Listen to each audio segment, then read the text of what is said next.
It was always my dream to have a new kitchen for 20 years.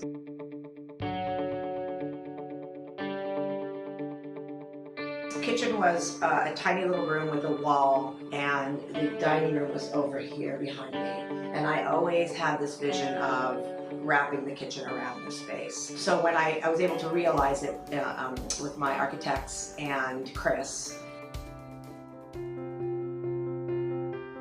The last project I did was my backyard, probably 8 years ago.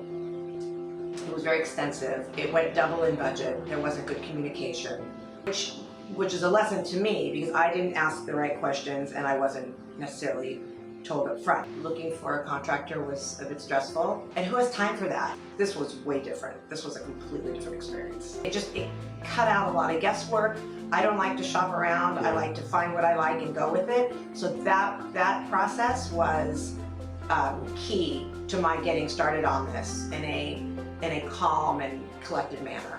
I consider myself really lucky, and I think part of that was the contractor I chose. It was a good fit. Personality-wise, it was a good fit, and we understood each other. You guys connected me to Chris, which was great. It was a good fit. My architects interviewed him as well. He asked all the right questions. We all felt like it was a good match. Stephanie just checked in throughout, making sure that everything was on track, and if I had any issues, you took responsibility basically for, we got you this guy, we need to make sure you're okay. The process of being able to interview curated contractors based on my criteria was super helpful and efficient in terms of time spent interviewing people, and everything kind of went as planned, and I was really happy. I'm beyond thrilled with the results.